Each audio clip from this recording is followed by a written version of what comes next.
वल्लाह हबीबी, आज तो दुबई में मैच है और वो भी यूएई के अगेंस्ट। मजा आएगा देखने में। भाई दुबई की पिच कैसे रहने वाली है और टॉस के बाद क्या करना चाहिए, यही मैं इस वीडियो में लेकर आया हूं।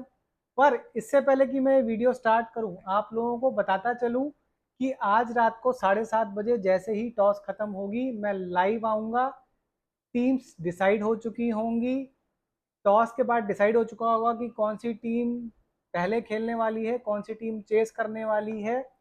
तो लाइव आऊँगा 7:30 बजे, रात को ज़रूर जुड़िएगा लाइव मेरे साथ।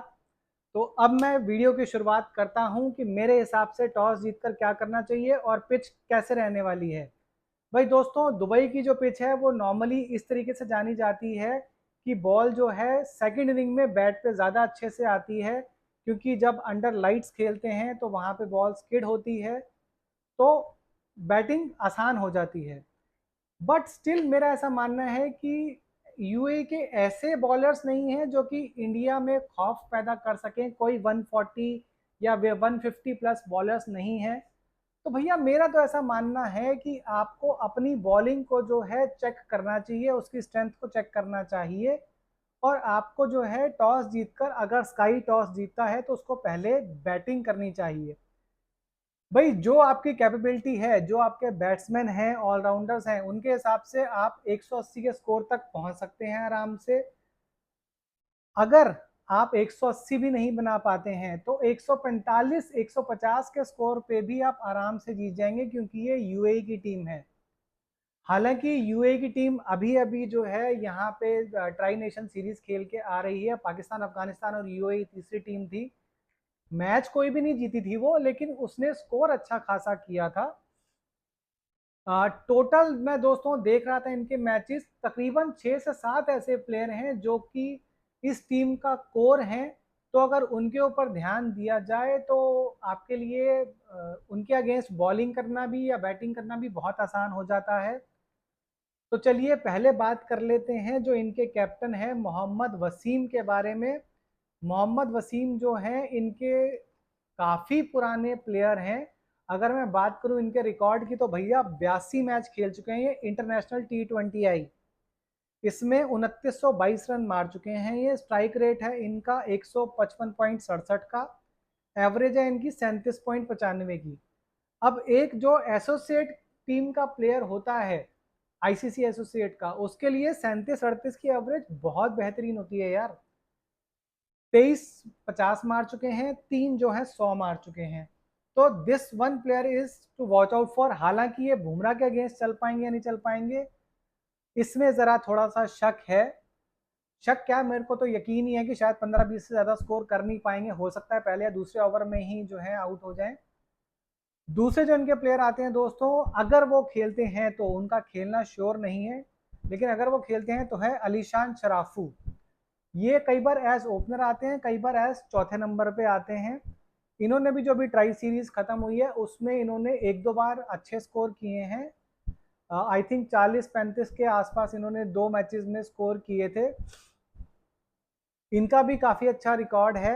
तीसरा अगर आऊँ दोस्तों तो आसिफ खान आते हैं। ये आसिफ खान जो हैं चौथे या पांचवें नंबर पे बैटिंग करते हैं। इनका भी स्कोर इतना ही रहा था, तकरीबन शायद एक मैचेस में इन्होंने जो है वो 45 रन मारे थे और एक में 30-32 क्विक फायर रन मारे थे।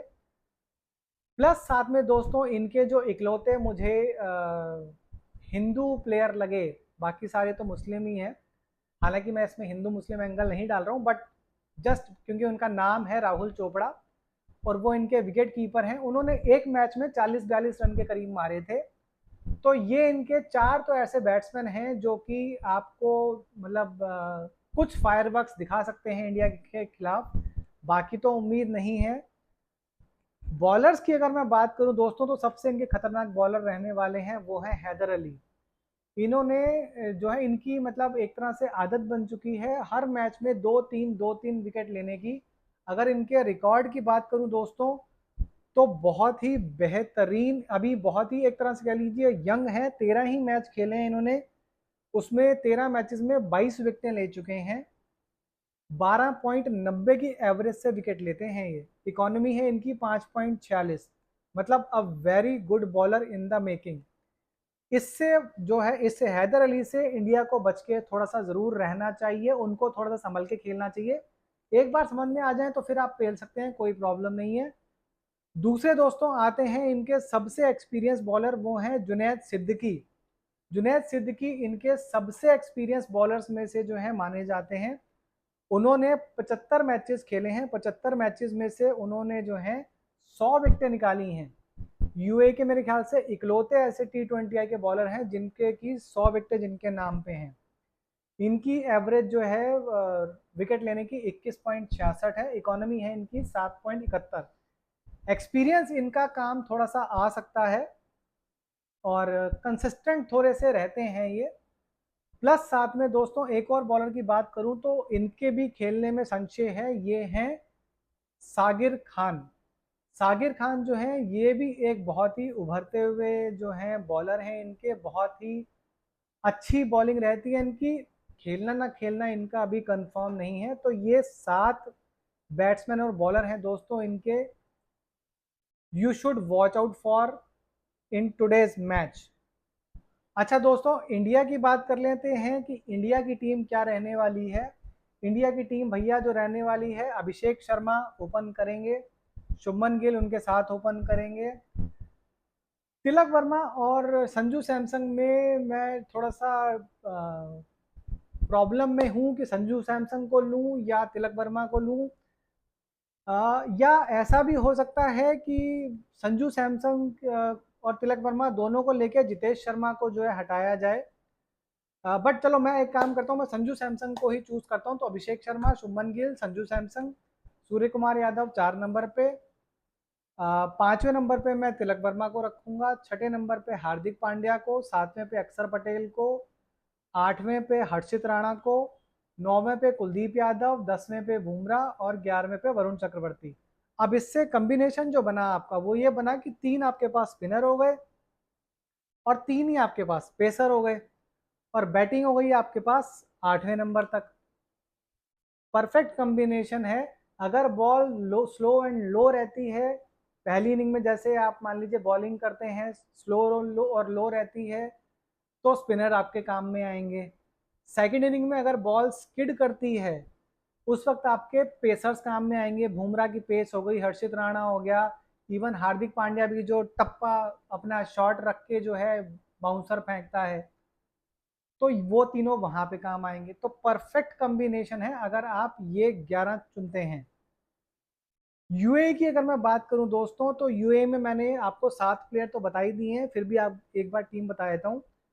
मोहम्मद वसीम कैप्टन है इनके, वो ओपन करते हैं। अलीशान शराफू उनके बारे में मैंने आपको बताया। Rahul Chopra wicket keeper. आसिफ खान, मोहम्मद फारूक, हर्षित कौशिक, ये एक और इनके हिंदू प्लेयर हैं बट कुछ खास परफॉर्म कर नहीं पाए हैं अभी तक। मोहम्मद मोहम्मद जोहाइब पता नहीं क्या नाम है यार। और फिर उसके बाद सगीर खान अगर खेलते हैं तो, अगर सगीर खान नहीं खेलते हैं तो मोहम्मद जावादोल्ला खेलेंगे। बट मेरा जो है वो तो ये है कि सागिर खान को ही खेलना चाहिए। हैदर अली, जुनैद सिद्दीकी और मोहम्मद रोहित, ये भैया टीम रहने वाली है यूए की। अब बात कर लेते हैं कि अगर पहले इंडिया जो है टॉस जीत के पहले बल्लेबाजी करती है, तो मुझे ऐसा साफ साफ नजर आ रहा है कि अगर आप सिर्फ और सिर्फ हैदर अली को टिक कर खेल लेते हैं, आप आराम से भाई साहब 190 के आसपास का स्कोर बना जाएंगे। कल के मैच में भी आपने देखा ही होगा कि आप टिक कर खेले, शायद 12.3 ओवर में 88 रन थे या 12.1 ओवर में 88 रन थे अफगानिस्तान के। आखिरी के 47 बॉलों में 100 रन ठोक दिए उन्होंने। हालांकि वो पिच अलग थी, नो डाउट, बट यार हांगकांग हो या यूएई हो, आप उनके अगेंस्ट सोच सकते हैं इस तरीके से रन करने की, स्पेशली आखिरी के ओवरों में। तो मेरा तो ऐसा मानना है इंडिया को पहले जो है टॉस जीत के बैटिंग ही करनी चाहिए। अगर हांगकांग हांगकांग माफ की जाए, यूएई अगर टॉस जीतती है, तो वो तो मुझे 100% लग रहा है कि वो इंडिया को ही पहले बैटिंग कराएगी। तो इंडिया अगर पहले बैटिंग करती है, मुझे स्कोर नजर आ रहा है 180 190 के करीब का। और यूएई फिर जो है बहुत ज़्यादा कमाल करती हुई नज़र नहीं आ रही, 100 से 120 के रन पे ही जो है वो सिमट जाएगी, ऑल आउट हो सकती है। नहीं तो 8वें विकेटें तो उसकी गिरेंगी ही गिरेंगी। वहीं अगर उल्टा होता है कि अगर यूएई पहले बैटिंग करती है तो भाई साहब मुझे ऐसा लगता है कि किसी भी हालत में यूएई 120 का आंकड़ा पार नहीं कर पाएगी। और टीम इंडिया फिर उसके बाद जो है आराम से ये टारगेट जो है, शायद अगर अभिषेक शर्मा स्पेशली चल गया तो आराम से ये टारगेट जो है 13 से 14वें ओवर में चेस कर लेगी। वन साइडेड मैच रहने की उम्मीद है, बहुत ज़्यादा उम्मीद है नहीं कुछ इस मैच से, अनलेस अंटिल की पिच कुछ ऐसा करिश्मा दिखाए कि बिल्कुल ही एकदम स्पिनिंग पिच हो जाए, वहां पे रन ही नहीं लग रहे, इंडिया वाले भी स्ट्रगल कर रहे हैं, 120 130 तक मुश्किल से पहुंच रहे हैं। ऐसा होता हुआ हालांकि मैं देख नहीं रहा हूं। तो मेरे हिसाब से दोस्तों क्लियर है, इंडिया पहले बैटिंग करती है तो 180 से 190, यूएई अगर पहले बैटिंग करती है तो वो हार्डली 120 तक पहुंच पाएगी, 100 से 120 रन के बीच में ही बना पाएगी, उससे ज़्यादा की मुझे उम्मीद नहीं लग रही है, और इंडिया आराम से मैच जीत जाएगी।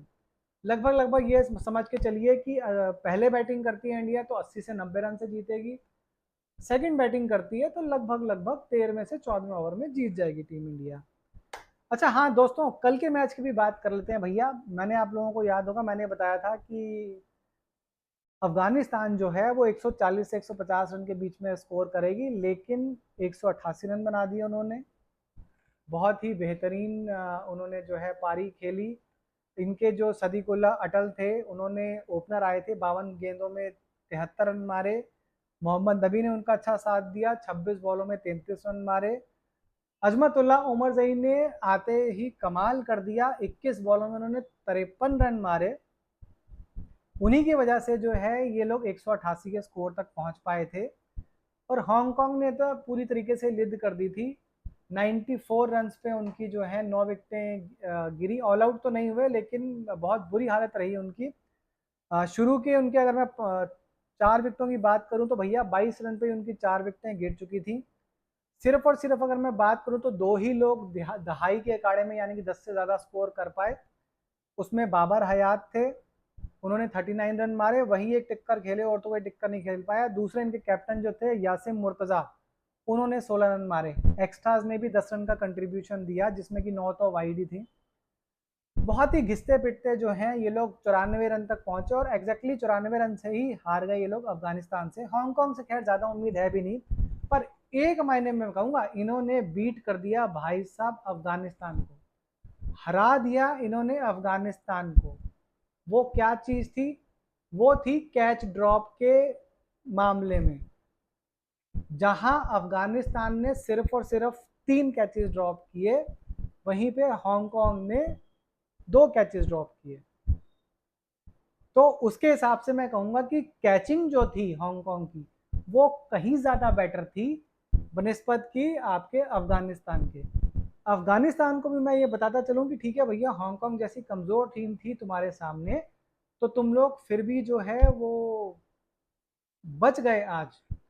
लेकिन स्ट्रॉन्ग टीम जब तुम्हारे सामने आएंगी, जब पाकिस्तान आएगी, श्रीलंका आएगी, बांग्लादेश आएगी, इंडिया आएगी, तो भैया तुम्हें अपनी जो है बैटिंग थोड़ी सी टाइट करके रखनी पड़ेगी, फील्डिंग कैचिंग तुम्हें अपनी सुधारनी पड़ेगी, और साथ में ही आपको जो है अपनी बॉलिंग भी थोड़ी सी और कस के करनी पड़ेगी। हांगकांग के सामने आपने अच्छा परफॉर्म किया, लेकिन आपको ये पता है कि आपने गलतियां बहुत की थी। तो इस चीज़ का अफगानिस्तान को ध्यान रखना चाहिए। अगर उसको एशिया कप के फाइनल में पहुंचना है तो उसको भैया अपनी बेल्ट कसनी पड़ेगी, मेहनत करनी पड़ेगी, स्पेशली फील्डिंग में और कुछ हद तक बैटिंग में भी। बॉलिंग आई कैन से सो ठीक है अभी, और पिचेस भी उनके हिसाब से जो हैं वो मिलेंगी आगे जाके भी और अभी भी, तो उनको अपने कमर तो कसनी पड़ेगी। अच्छा दोस्तों, एक और चीज़ मैं आप लोगों को जो कहने जा रहा हूँ, यूट्यूब ने जो है वो अभी अभी चालू किया है, एक चीज़ करके आई है हाइप। जितने भी छोटे यूट्यूबर्स हैं मेरे जैसे, जिनको कि अभी तक सिल्वर बटन नहीं मिला है, उनके लिए उन्होंने क्या किया है कि जो उनके व्यूवर्स हैं उनको हाइप बटन देना शुरू किया है। आप अगर हाइप पे क्लिक करते हैं तो 1700 पॉइंट मिलेंगे, और टॉप के शायद जो 20 उस दिन के हाइप वीडियोस रहेंगे उनको यूट्यूब अपनी तरफ से प्रमोट करके ज़्यादा से ज़्यादा लोगों को दिखाएगा। तो इसलिए मेरी आपसे ऐसी रिक्वेस्ट है कि जो भी लोग ये वीडियो एंड तक देख रहे हैं, वो प्लीज़ मेरी वीडियो को हाइप ज़रूर कर दीजिएगा। 1700 पॉइंट एक वीडियो के हाइप के मिलते हैं और तकरीबन लगभग 5.5 लाख के करीब अगर आपके हाई पॉइंट्स होते हैं तो आपकी वीडियो टॉप 20 में आ जाती है। तो उम्मीद करता हूँ कि जितने भी लोग वीडियो देख रहे हैं वो प्लीज़ मेरी वीडियो को हाइप कर देंगे। वीडियो को लाइक और सब्सक्राइब आपने चैनल को कर ही दिया होगा। कमेंट सेक्शन में कमेंट करके आप मेरे से जो भी पूछना चाहते हैं पूछ सकते हैं और रात को 7:30 बजे लाइव जुड़ना मत भूलिएगा। रात को 7:30 बजे लाइव जुड़ेंगे। हो सकता है 2-4 मिनट कनेक्टिविटी और टॉस के इंतज़ार के चक्कर में 7:30 में हो गया 7:35, 7:36, 37 तक ज्वाइन करूँ, लेकिन ज़रूर ज्वाइन करूँगा। बातचीत करेंगे, ढेर सारी बातचीत करेंगे। मैच शुरू होने तक साथ में रहेंगे, 1-2 ओवर हो सका तो साथ में देखेंगे भी। अभी के लिए दोस्तों इतना ही। आप सभी लोगों का वीडियो देखने के लिए बहुत बहुत धन्यवाद।